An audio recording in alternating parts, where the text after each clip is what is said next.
This is Maddie Rempe from Cleveland, Ohio, and you're listening to Barbecue Central. Happy to have you aboard here for the really big barbecue show. Boing. We cook because we have to, and we grill because we want to. Hit me! Fine, how you doing?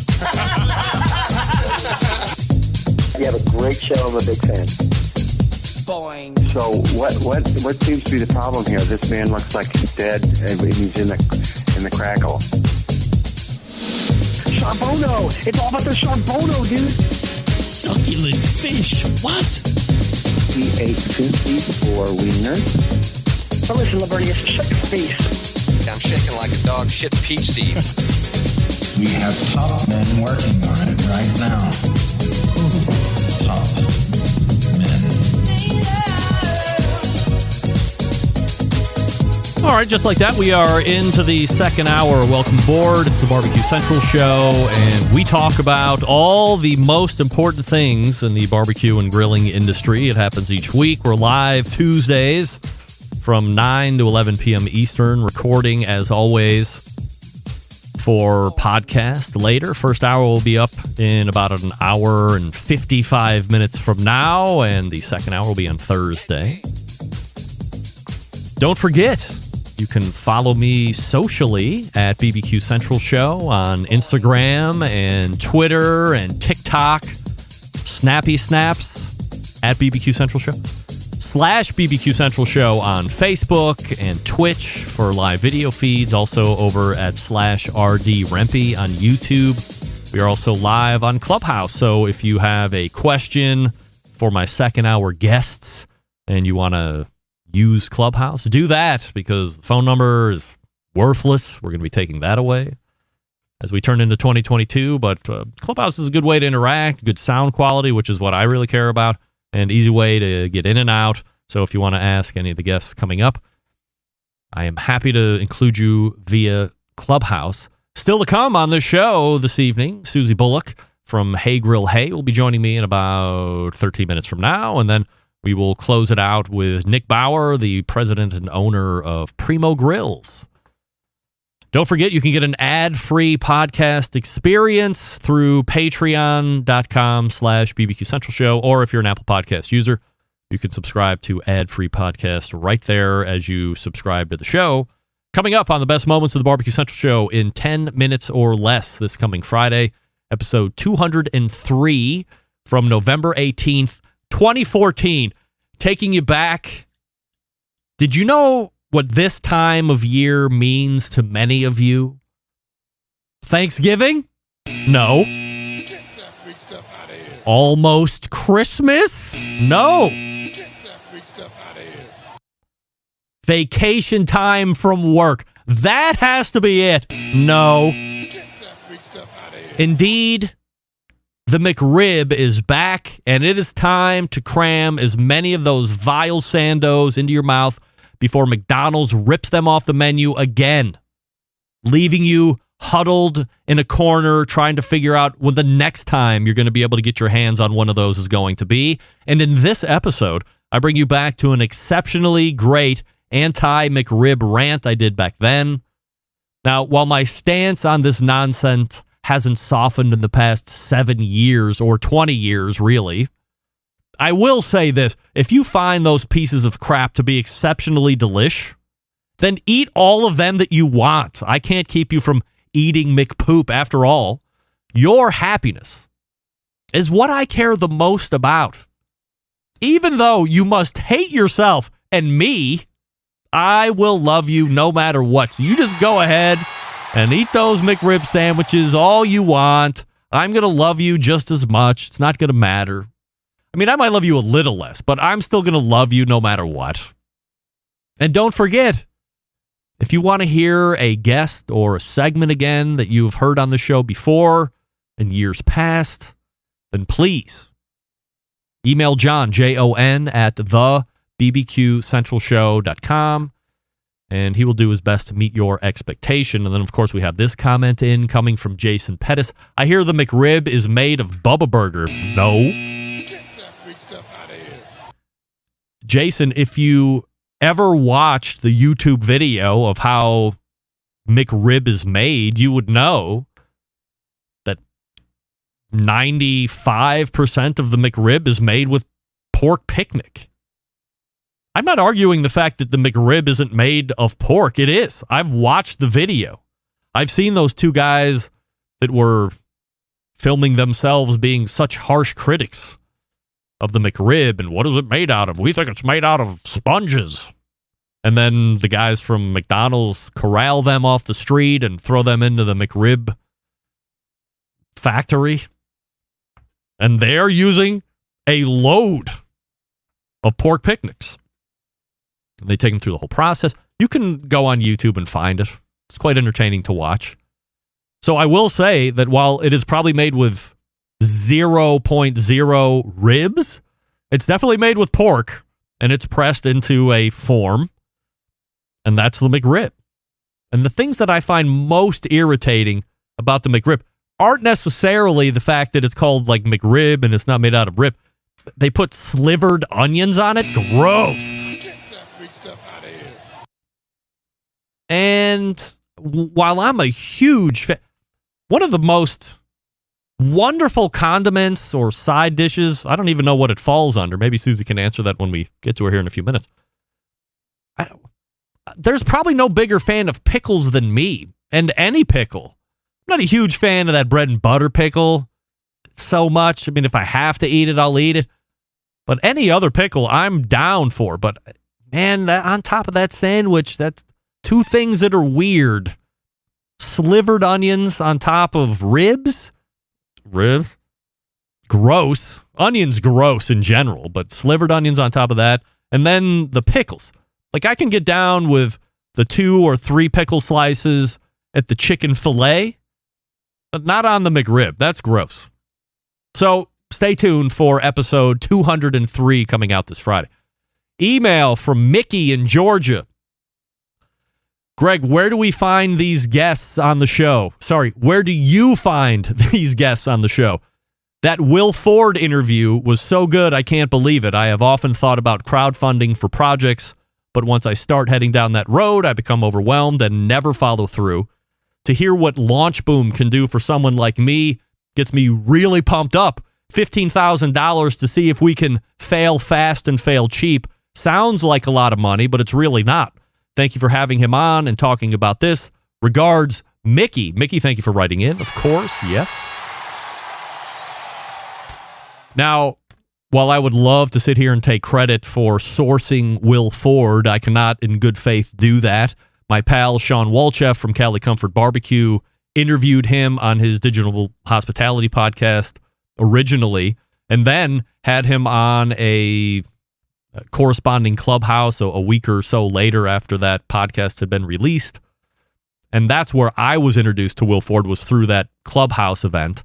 And I thought, wow, I didn't even know there were agencies out there that handle these crowdfunding things. Ted Conrad seemed to know all about it, seemed to know that some people were getting hosed on this. But it didn't sound like Will was trying to get anybody hosed. And if you have 15 grand to try and vet out your product through Test Boom, as he called it, enabling you potentially to get the Launch Boom, and then once you're fully funded after day one, getting you into that the last boom that I can't think of. Was it Commerce Boom, or what the hell was it called? Damn it, I can't remember. There was a lot of booms going on last week. But you're right, Mickey. I mean, this is perfectly it. If you don't have a lot of business equity, if you don't have a lot of accounts receivables to go get your anchor loan on or whatever you might get otherwise, you don't have receivables to go off of to get a loan, or you don't want to get a loan, go crowdfund. As Will said, if people buy into the concept, they are happy to give you their money. And on top of that, in advance, right? This product isn't even made yet. This is just the thought. You have some mock-ups. You have some drawings.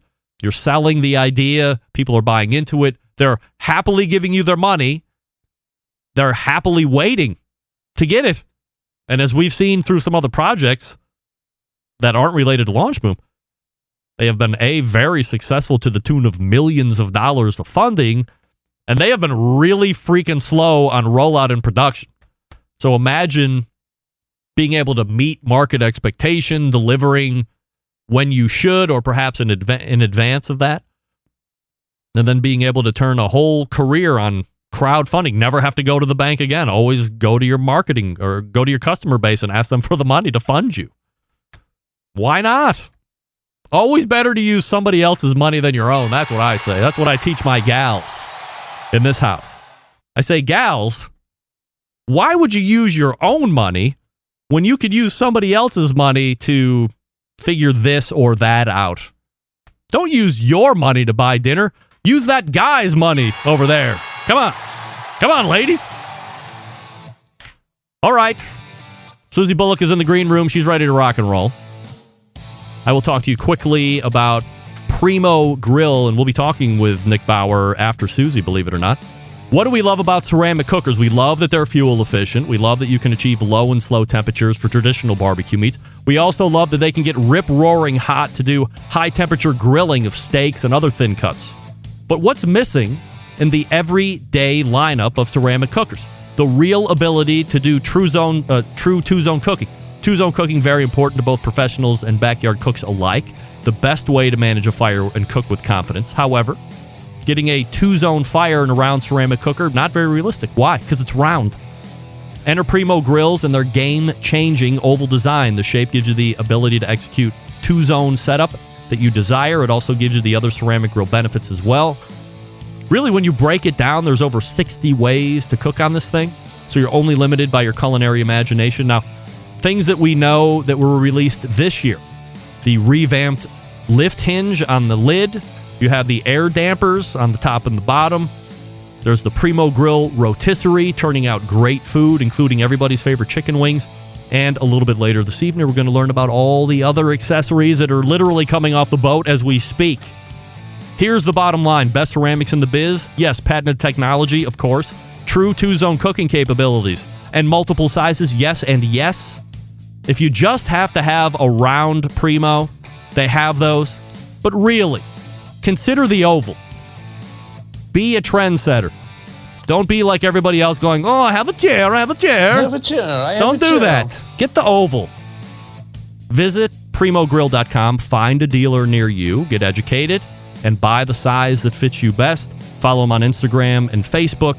Who's ready for a Primo? I'm ready for a Primo. Nick Bauer, ready for a Primo. In about 25 minutes from now. Primogrill.com, the website. And we are back with Susie Bulloch from Hey Grill Hey right after this. Stick around. We'll be right back.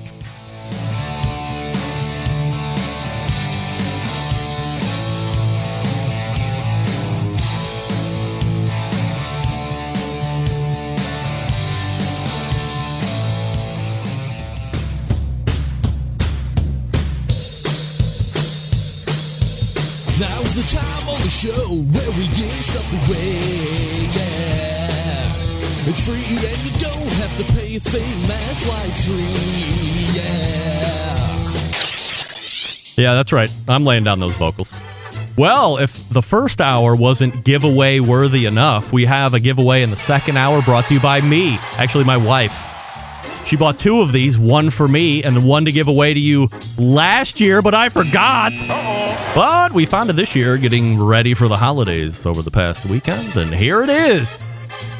It's a Christmas tree smoker ornament, retailing at $13.99 from Craniacs in Sharon, Pennsylvania. Sure to be a gift that you will ornament. You will keep for generations to come and pass down to the next live fire cook in your family. Right here, you have the wood main cooking chamber handle, and you have the firebox handle as well. I'm sure it's cool to the touch. So if you would like that for your tree, send me an email, and in the subject line, put ornament. And you have to spell it right, or it doesn't count. Ornament in the subject line, and you can get this ever-popular one of two smoker from the Barbecue Central show, Christmas tree ornament. Good luck. Howard Stern, Jim Rome, Dan Patrick, and Greg Rempe. The Mountain Rushmore of talk show entertainment. Now, let's get back to the Barbecue Central Show. And this portion being brought to you by Pit Barrel Cooker. We just had Amber Glanville on last segment, the most unbelievable outdoor cooking device on the planet, currently available in 3 sizes. Whether you're a beginner or a professional, definitely a cooker you want to add to the arsenal, visit pitbarrelcooker.com and tell them the Barbecue Central Show sent you. Leading off the second hour for their quarterly visit on the show, the creator of Hey Grill Hey, one of the most recognizable and popular names in the space right now and has been for the past number of years. We're a little less than 2 weeks away from Thanksgiving, so we will get you all dialed in on that. We'll also talk about a few other live fire things that are going on as well. We race to the hotline and welcome back friend of the show, Susie Bulloch. Hey, Susie. Hello. Thank you for having me. Thank you for coming on the show. As always, this has to be a very busy time of the year for you. I had asked Jess Pryles a month or 2 ago. Would love to get your take on this as well. Your living pretty much is devising recipes and teaching people how to cook, which means if you're going to do something new or bring something new to the table recipe-wise for a holiday, like we're going to be having Thanksgiving in a week and a half or so, you have to do this in advance. So, what does a holiday ramp-up look like for you in that regard? And then secondarily, like Jess said, for Christmas, they're Chinese food eaters. They're not even traditional eaters. So will you be eating something other than Thanksgiving because you're like all turkeyed out from all the recipe creation, or will you do a standard Thanksgiving? I mean, the planning ahead is a real thing. I think we have had 2 whole turkeys. I think we've done 4 or 5 turkey breasts this year. We've done wings. We've done everything. We've done brines. So I think we have had maybe like 2 complete Thanksgiving dinners already. Just between recipe development, recipe testing, and filming videos for the YouTube channel. And so by the time Thanksgiving comes around, we are kind of like, yay, turkey and stuffing. Again. But we usually travel and we eat with family. And they haven't had 3 Thanksgivings. Mm-hmm. And so to them, it's like, oh, I've looked forward to this all year. Everybody's very thrilled about it. And so we partake again. But I will say it removes some of the like specialness of the food because the food's been done. But I mean, the family memories and gathering around the table, those are always amazing regardless of what's being served. So we're happy to be there. So because of who you are you put in that position of Susie's going to cook with us, whether you're traveling or not? Or are you from a family that is like, hey, we can all cook. Susie, you sit down, watch the ball game, have a beer, and we got this? It's been a mix. Usually, I mean, my family, we have a pretty big family on both sides, both my husband's side and my side. And so we always grew up with kind of the potluck style of Thanksgiving anyway. So I don't think anybody's really ever done like the whole meal at home. Everybody kind of brings something. And this year we are traveling. So I believe we are bringing pies, which I think this is the first year I haven't brought like an entree or a smoked turkey or a smoked side in a long time. I would say at least 5 or 6 years. So it'll be funny. Todd's like, are you like copping out of Thanksgiving this year? You signed up to bring pie? And I was like, I think so. I think I accidentally opted out of Thanksgiving. That's right, Todd. We're post-COVID. Give Susie a break for crying out loud. Give me a break. So, all right. So let's dig into pies. it, right? Let's dig into that. Where does Thanksgiving rank in eating holidays for you? I think it used to be my favorite holiday. It was certainly one I don't know if you guys did this as children, but we would strategize the best time to eat a meal before the Thanksgiving meal. So generally we would eat like earlier afternoons. We wouldn't do like a full dinner, wait until the evening to have Thanksgiving dinner. We'd usually eat around 2 or 3. Mm-hmm. So we would plan like, okay, if we eat a really big breakfast at about 7, it'll stretch our stomachs out. And then by the time it's 2:00, we'll have passed the lunch hunger and be prepared to just gorge at the 3:00 dinner time deadline. So we would, it was a big deal. I've always loved Thanksgiving. I've always loved food holidays in general. So I would say it still ranks pretty highly just because of the nostalgia and the family and the memories. But I will say the food has kind of like, I mean, Thanksgiving is so unique because you are putting out dishes and you are cooking things that you really don't cook the rest of the year. And so having already done it 3 times, it's kind of like, okay, that's like the specialness of the actual food and the actual meal is kind of disintegrated a little bit, but actually gathering around with family is still just as amazing. So Susie Bulloch joining us here on the show, heygrillhey.com, and also on social media at heygrillhey. So what gives with this turkey? It comes around in November. Everybody claims it's delicious.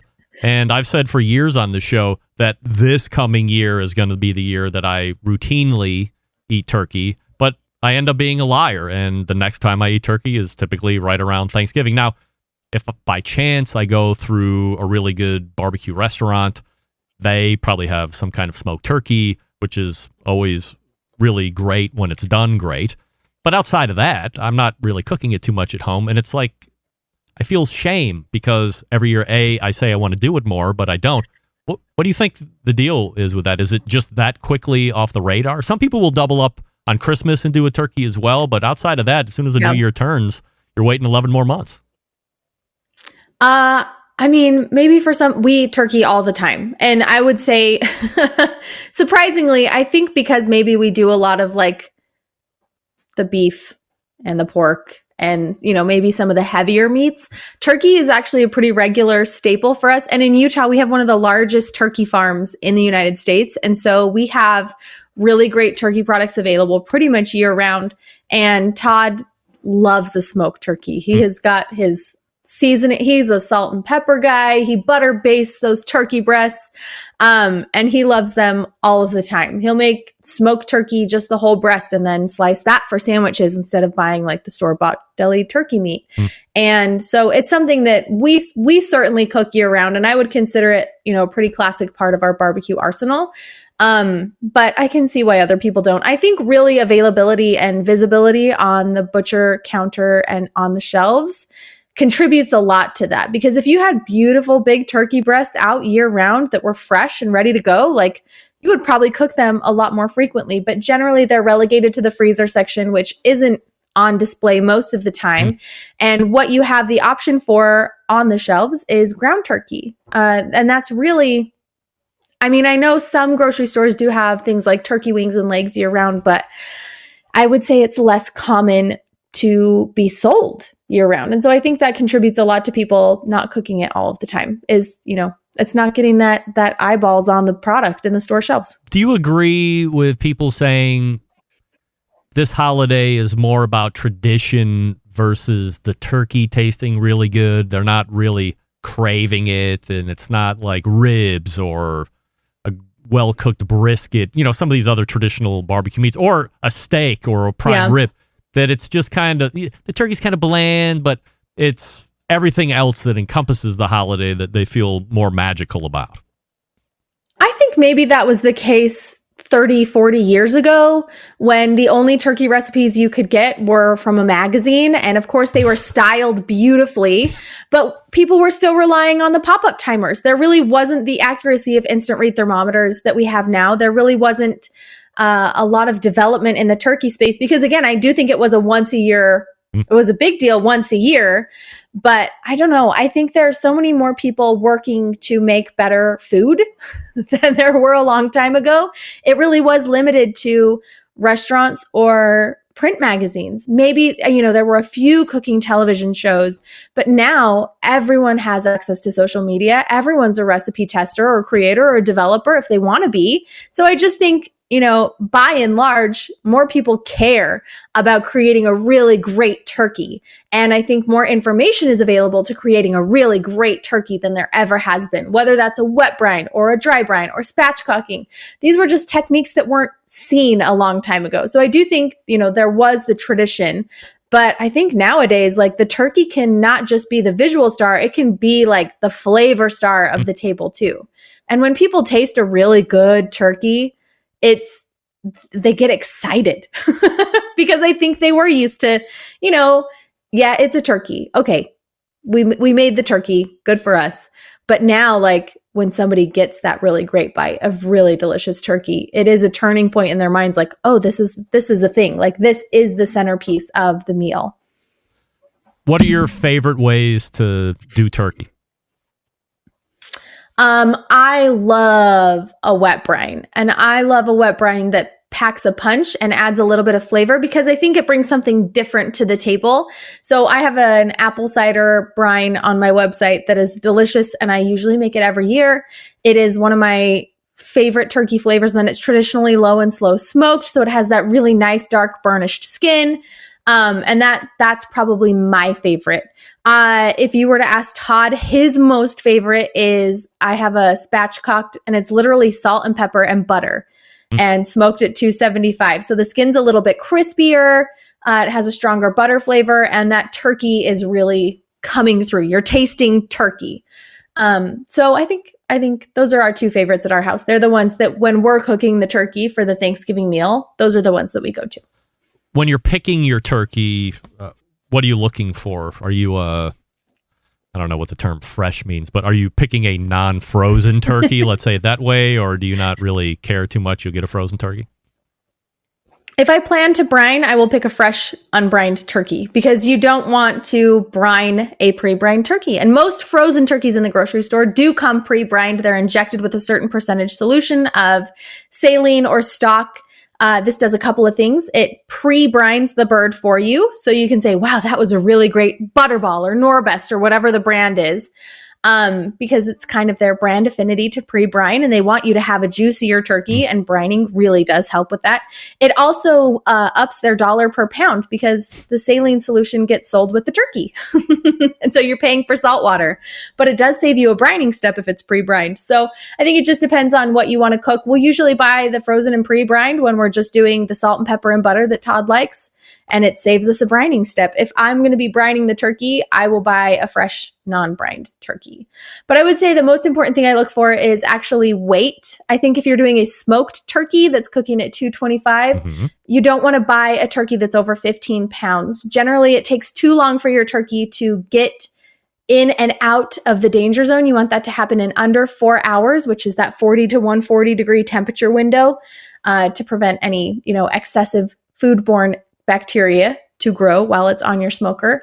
And anything bigger than a 15-pound turkey generally takes a little bit too long to get out of that danger zone window. So if I need to feed more people, we'll do two turkeys, but I am generally looking for the turkey under 15 pounds if I plan to smoke.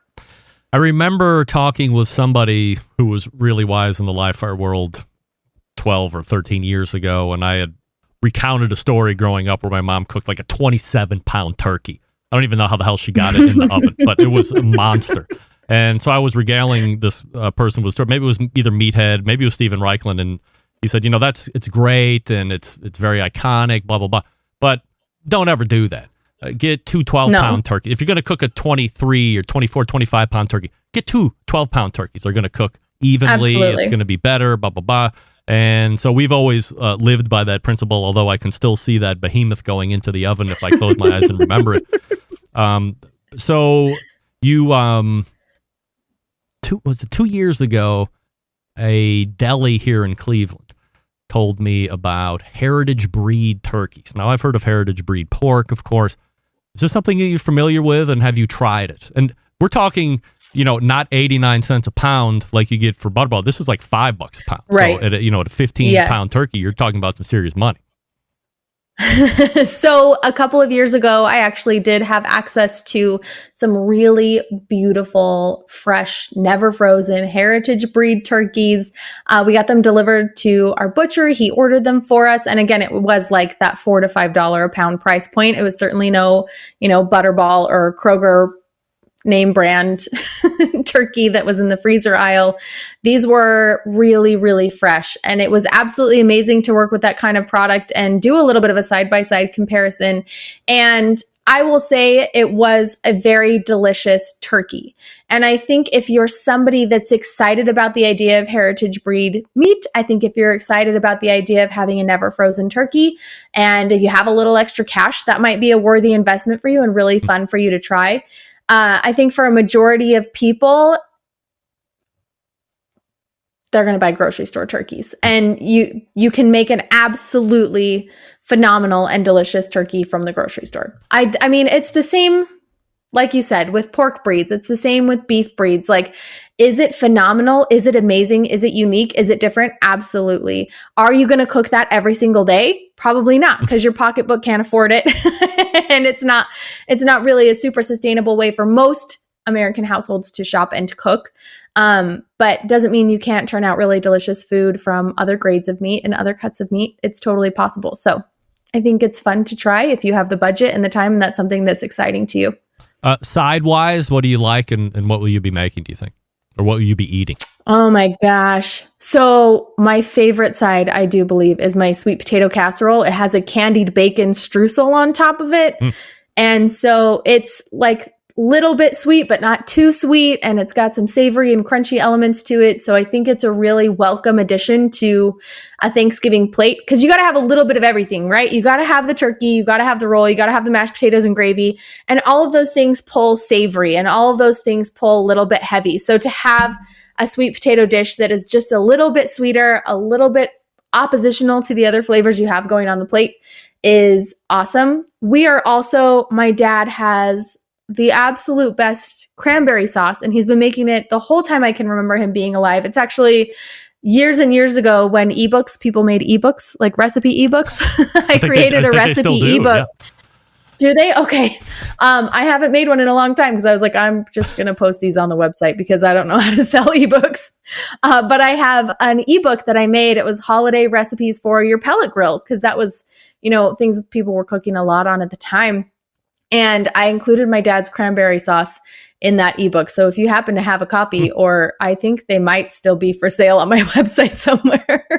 But he has an orange liqueur, and it's just the most phenomenal cranberry sauce. And so that always has to be on the Thanksgiving table. And then we are a pie family. So many, many kinds of pies. What's the favorite for pie? Thanksgiving? What's your favorite pie? I am a fruity pie person, not so much like a pecan pie or a pumpkin pie. So I'll like a lemon cream pie, raspberry cream pie. That's my jam. Not related to Thanksgiving. Was it a week and a half ago? You were in St. Louis doing a TV shoot with barbecue icon Steven Raichlen. How does that come about?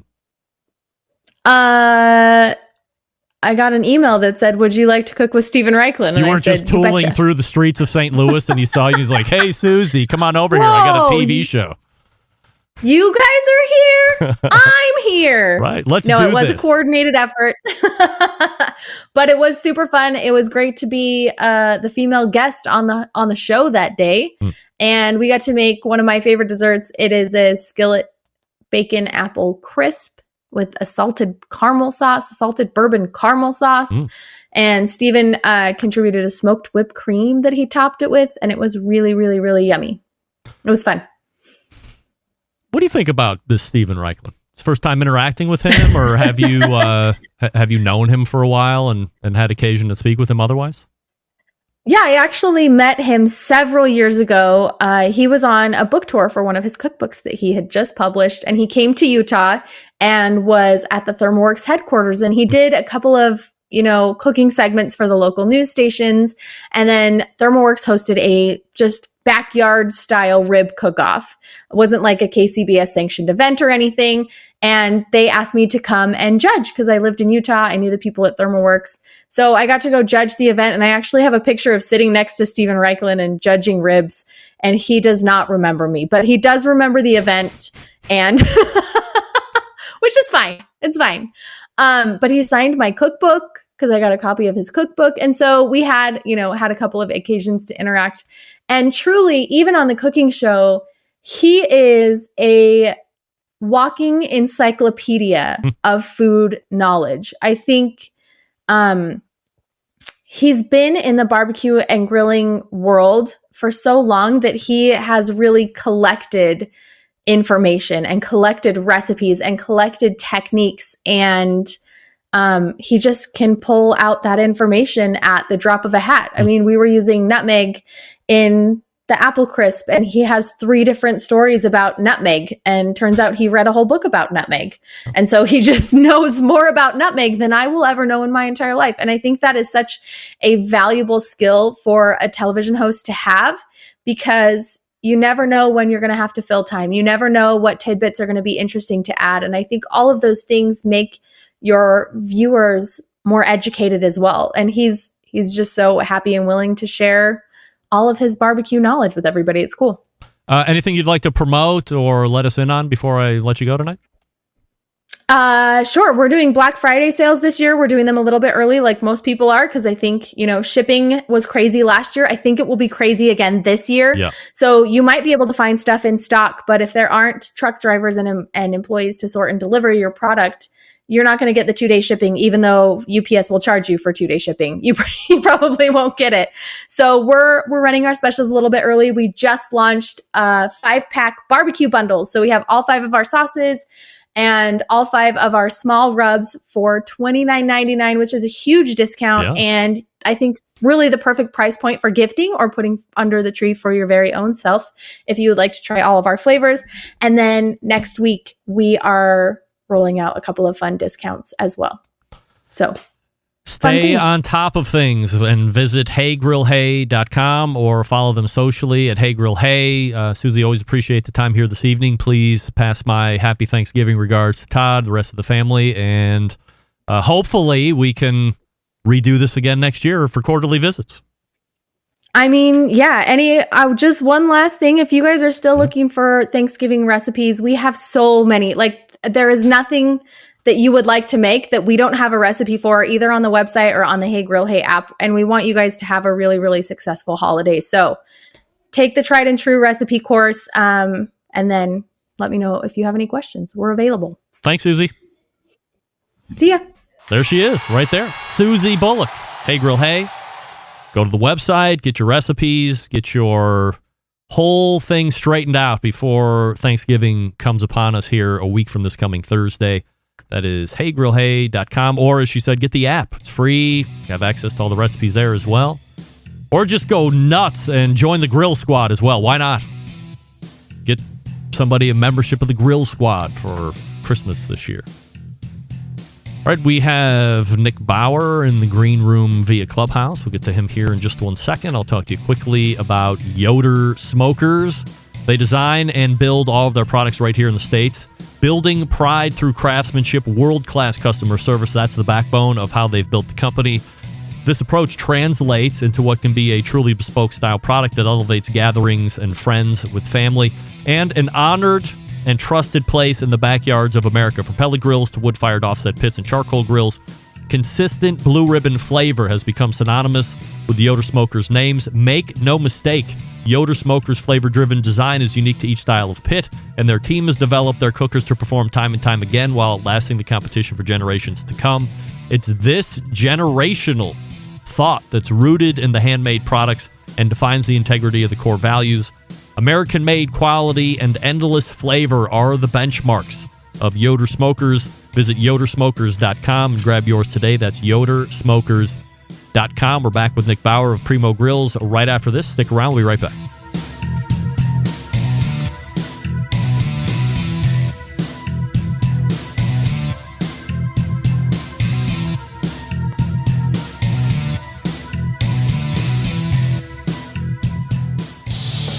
Celebrating over 10 years of prolific and unparalleled live fire barbecue and grilling talk. And yes, it's still being done from Cleveland, Ohio. You're listening to the Barbecue Central Show. Welcome back. This portion of the show being brought to you by Smithfield.com. Get tips and tricks from world champ pitmasters like Chris Lilly, Darren Worth, Ernesto Cervantes, and Giles Cridlin. Mouth-watering flavor, no artificial ingredients. Smithfield Fresh Pork is quite simply some of the finest pork money can buy. Trusted choice of world champion pitmasters for use at competitions and at home. That's Smithfield.com. Coming out of the bullpen tonight is the president of Primo Grills, a leader in ceramic grill manufacturing and faithful sponsor of this show, here to bring us up to speed on some long-awaited new accessories for the Primo cooker. Is none other than friend of show, Nick Bauer. Hey, Nick. Hey, how's it going, Greg? I am absolutely fabulous, Nick. Appreciate you making time for the show, as always, and a number of different things to talk about here. Are you being tracked down by rabid dogs, Nick? Should we be concerned? Apparently, when I said hi to you, the dog thought I was saying hi to someone at the front door. So, sorry about that. Well trained. We like that. And so my dog's named after my main business, Empire. So we joke that my next dog is going to be called Primo. So absolutely, that may just happen here in a year or two. And that would probably be like a mastiff of some kind. So it's you got to have the size to match the name Primo. That's a really definitive name. Actually, my wife wants a smaller dog that we're going to name Primo. So it may be about a 20 pound mini golden doodle, but it'll be black at least. But yes, the size may not match the name. No doubt about it. Nick Bauer joining me here on the show. Nick, Steven Raichlen was in your backyard for the past couple weeks. I don't know if you knew that, and if you did, were you able to go down and check it out, and perhaps maybe start some kind of a relationship with him? Yeah, so the extent of my knowledge of that is when our local newspaper wrote an article about it a couple days ago when I was on vacation in Miami, actually. So, no, I completely and utterly missed that. And it's kind of ironic because someone in I'm guessing his agent or someone in his circle has been talking to me the last few weeks about being a partner with him, but apparently they didn't do too much research on where we're located because he didn't mention he was in town, and we could have done lunch for 10 days, but so be it. In the most ominous irony ever, he's in your hometown. You said you were in Miami. Yeah. He literally went from Martha's Vineyard back to his home in Miami like 2 days ago, if you can believe it or not. What are the chances? I landed into St. Louis last night from Miami at about 7:30. So my wife is 31 weeks pregnant. So this is our last trip before our first child. So we had a nice little 5-night trip down in Miami, and she was wondering. She's from Argentina, so as we're landing into the cold last night, she's wondering why we live in St. Louis. But so be it. That's where the business is, no doubt. Do we know what we're having, Nick? We're having a little girl. We actually had our ultrasound today, so I got photos of her face and everything. So it's been a pretty crazy nice last 6-7 hours. Welcome to the club, the girls club. I had 3 of them and stopped at 3 because I knew 3 was me. So now, if I may, I don't want to overstep any bounds here, but for names, maybe we're looking at Prima. How about that? Yep. That's what I'm talking about. She did give me, she did say I could name her, but I do want to have a successful and happy marriage. So I'm gonna make sure something that she comes up with that I just happen to get to name. That's right. Happy wife, happy life. Nick Bauer joining us here on the show from Primo Grills. PrimoGrill.com is the website, of course. So, Nick, before we get into the new accessories, the last time you were on, we were talking about what at that point was the newly released lift hinge that was going from, I forget exactly, it was a 30 or 35 pound lift to like 8 pounds. So that was great. And then you also had the top and bottom reman of the air dampers, having the numbers and stuff. So you didn't have to worry about finger widths and pencil widths. How are those still being received in the market? Yeah, so we started production on those around Christmas of last year. So we're going up on 11, 12 months now. It's, more people continue to buy them for their old grills. We probably shouldn't have made retrofit kits for the old grills and say, hey, if you ever grill from 1990s and 2000s, this will fit, because there's so much variation, and especially because Primo is now in their 4th factory. So the 3 factories prior and hundreds of different molds and different sizes. So we've had a little bit of a challenge if your grill is fairly old, because there's just so much variation. A lot of our competitors out there never offered a retrofit kit for this reason. We probably got one that fits about 97, 98% of the models out there, but you always get that one guy who goes on social media when it doesn't work, and instead of calling us for help, he complains about it. So we've been working through those on a case by case basis. But in hindsight, we probably when we say one style is going to fit so much variation and so many different molds, it was probably something. But we also wanted to try. We didn't want to just tell people, nope, you have to buy a new grill for these upgrades. We didn't think that was right. So it's been it's been fun. They've been great, and it's just trying to help the people that kind of need some help here and there. So if somebody's listening to this now, or they're listening to it over the course of the week through podcast, they have a Primo, they haven't made the upgrades. Is the easiest way to go to primogrill.com and do it that way? Or are they being sold through dealers, or is it both?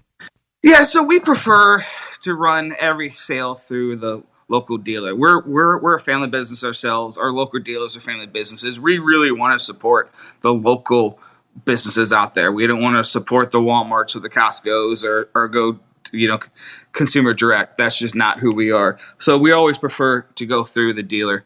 If there's not a dealer or this and that, reach out to us, go to our website, send us an email. Majority of the time we can find someone who can help. That's just the way we prefer to go to market. All right, so let's go ahead and talk about these hotly awaited and now finally arriving new accessories. I will go ahead and kind of turn it over to you, and you can talk about whichever one you want to first. And while you're talking about it, I will flash the pictures that you sent me so everybody on the video side can see what we're talking about. Yeah. I actually didn't even know that. I figured this was going to be another video again, so I shaved and put on a nice shirt and everything. So I just wasted, but it's all good. It's probably better that I'm not on the video. So I kind of talked about this on my past couple visits. When we looked at acquiring the company, and actually it was 2 years ago, 2 weeks ago. So it was November 1st of 2019. I forgot we just had our 2-year anniversary. There's like the 3 or 4 product upgrades that we mentioned, the top, the chimney, the hinge, the bottle gaskets, these little things. And there's just, the accessories are out there, the rotisseries, the pizza insert. Now we have oval drip pans. We have a Primo Life temp controller coming with apps. So there's, it's pretty clear that, between 3 or 4 upgrades and 5 to 8 different accessories, was a vast majority of what people were asking for. In fact, I did a poll on one of the Facebook pages probably 18 months ago, and we've printed out that poll. And as it wasn't polls, just asking people questions. And as we've kind of come up with things, we've checked off the list. Like the oval drip pans directly came from one guy mentioning on the Facebook page 18 months ago, and then like 6 other guys saying, yeah, that's a great idea. And then we bought them, and they showed up built wrong 4 months ago, so they had to build them again and ship them again. So that's been like a 13-month process. So it's pretty basic stuff. It's not crazy stuff. It's not like new to the world, but quite honestly, live fire cooking isn't really new to the world. And so it's all stuff that I've personally tested myself at my house, especially when COVID hit and we were locked down, and a lot of people would just come to my house on the weekends, and we were just testing stuff. And so it's stuff I personally have used. So I just showed a picture of the drip pan. So this would go underneath the grill grates, and it is then sitting above where the charcoal basket would be, or the charcoal bowl. Basically, the knock on something like this is, why do I need this? I buy them for 50 cents or $1, and I throw them away. So you can do a couple things with these. First of all, they're made out of thick steel, so they're going to last. And you can put water in them, so you can steam. You can just do a lot of different things. You can use them as deflector plates if you want, or there's just a lot of different ways you can use them, and they're going to last. The next thing that I see is the rib and chicken holder. I'm going to flash a picture up here. Was this another customer-driven thing, or is this something that was in-house? Yeah, this is where I should come up with a better story. But, occasionally when you sit around during COVID on a long weekend and all you're cooking and having some drinks, you get a little bored. So I was just sitting on Amazon, just coming up with just doing random grill accessories and what looks cool and this and that. and there was one out there that was circle. So of course I bought it and we used it, and a couple weeks later, and then we had like 6 racks because it's 6-7 racks of ribs. This one whole chicken in the middle. Wow. So it fed the entire. In fact, I think we threw away like half the ribs because we didn't even need them. So instead of just having circle, this we made it oval. So it only fits our oval XL and large, because obviously oval is what makes Primo. So not all accessories we're going to make are going to come for the round, and I'm sorry, but that's kind of just a marketing strategy we have. And it's one size fits both those models. If you want to have a massive party and 6 racks of ribs and a beer can chicken, this is your thing. Would you say that this would, in essence, double what your traditional rib capacity would be in one of those cookers? I don't know about, if you follow any of the photos online, guys can come up with ways to put a lot of ribs on there. I normally only do about 3 or 4. It definitely makes it easier, and you can clean it, and you can manage, and you can do different things to it. That also, the bottom of that also is a whole drip pan too. So you see the oval drip pans that we have are half drip pans. Well, if you buy this, the bottom of that entire thing can be used as a whole drip pan as well. So there's multiple different usage for that besides just using the chicken. You could also put it in the bottom and do a brisket on top of it or something. So it's kind of a 2-function thing. The last accessory I'm seeing is the one that we talked about the last time you're on, which was that pizza oven. So how does this fit into the Primo itself? Yeah, so it's a wedge. So you put it in between the top and the bottom. This is what I talk about. It's really, really meant for, if you're just doing one pizza for your wife that night, I recommend getting the Fredstone. It's one of our pizza stones we have. The website's thefredstone.com. It's one of the few things we do ship consumer direct as well through our dealers.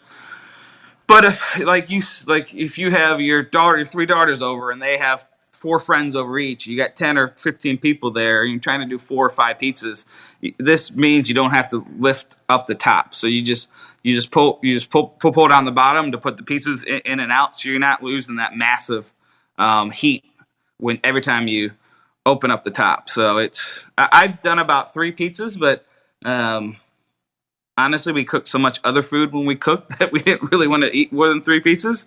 But if you read any of the reviews online of any of the competitive ones, or they all say if you're doing 1 pizza, it doesn't make sense for 1 pizza. Mm-hmm. But if you're doing multiple pizzas in a short period of time, it really, really, really, really does help. Do you find when you're using this that you should be on any certain numbers of the dampers, or are you looking to keep the stone at a certain temperature, or the grill at an operating temperature to ensure? I would assume folks are doing the Neapolitan style pies on this kind of a thing. Yeah, you guys, that they want to burn it at 800 degrees.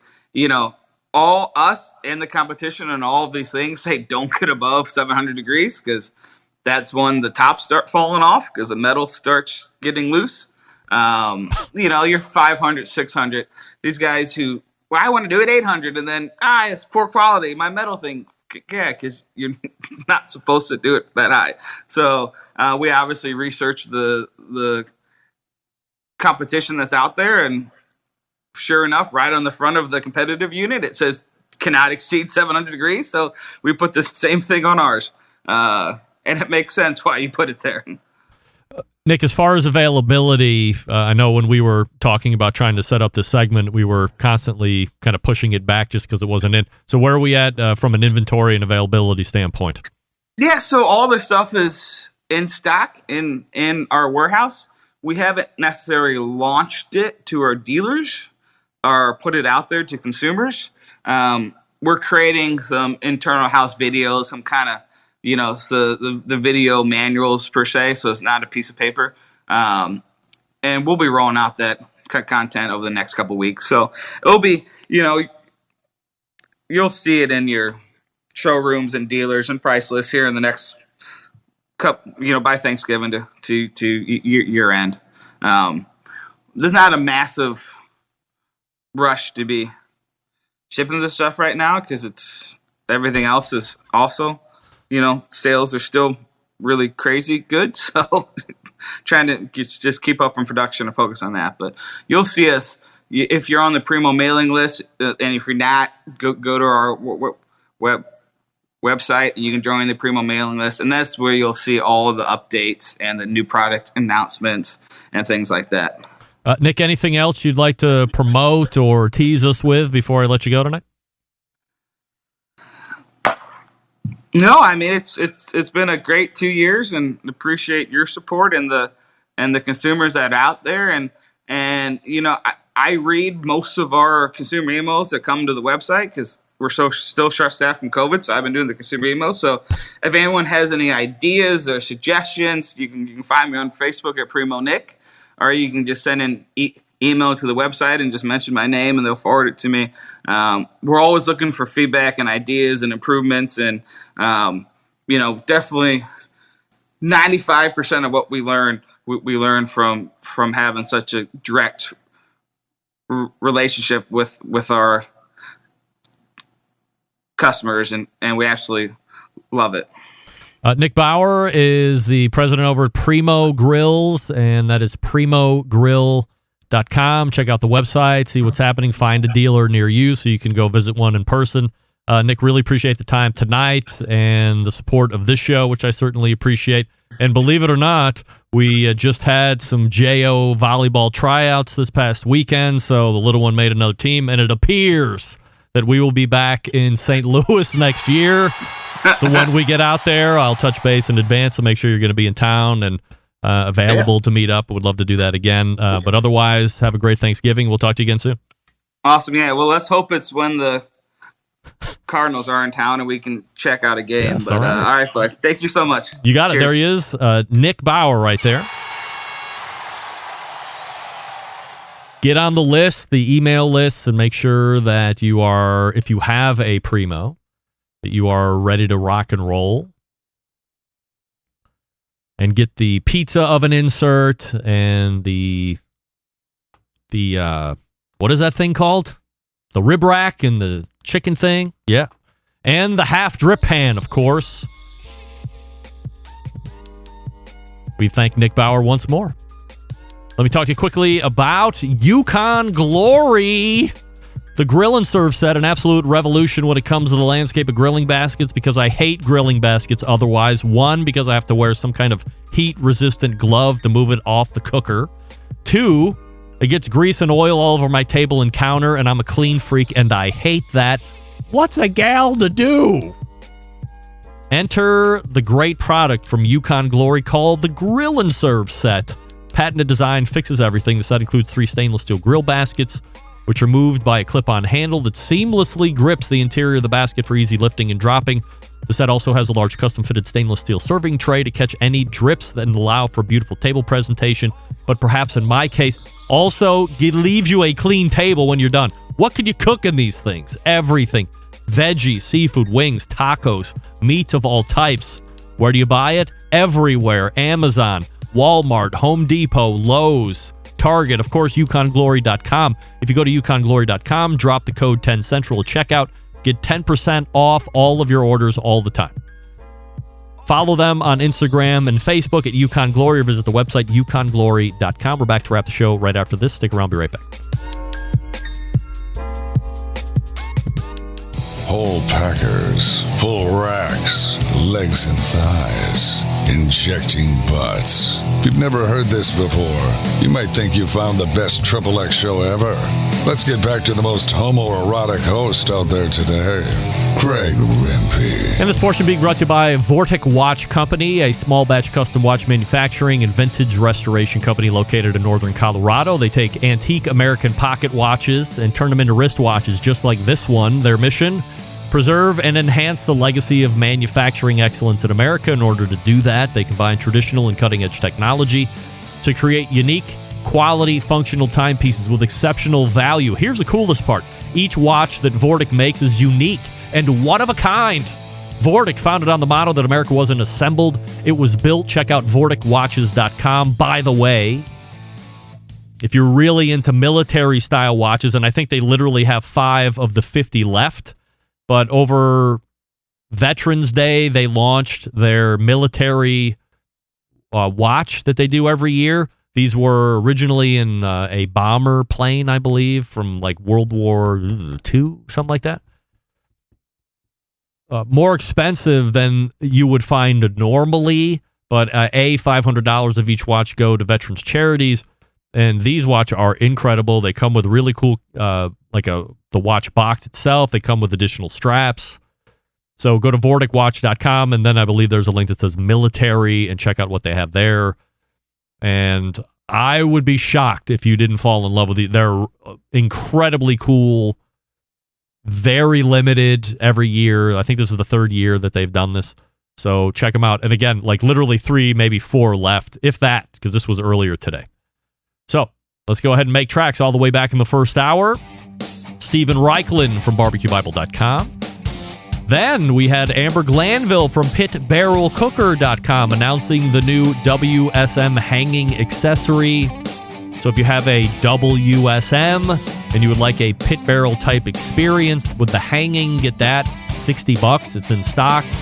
Get it for Christmas or whatever holiday it is that you celebrate. Also, EndgrainUSA.com, which is that cutting board that we were talking about. That's going to get you praises, believe me.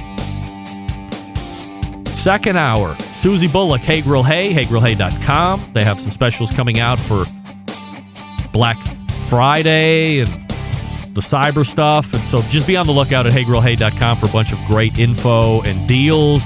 And then closing it out, Nick Bauer, PrimoGrill.com with the new accessories that are going to be hitting the shelves here shortly. So get on their list to know when that is going to be happening for a dealer near you. Big show planned for you next week. We're going to be closing out the month. Derek Riches will be on. We'll be talking about that book that we gave away earlier this show. Congratulations to Jose Martinez on winning the ornament. The smoker ornament will be passed down for generations. Plenty of other guests as well. Embedded correspondents are also slated in. So, how do I always leave you? September 11th, 2001. I will never forget. I hope you all have a great Thanksgiving, but we'll wait. I'll wish you that next Tuesday before we get there. I'm getting a little ahead of myself. September 11th, 2001. I will never forget until next Tuesday at 9 p.m. Eastern. This is your program host and proud U.S. American, Greg Rempe. Good night now.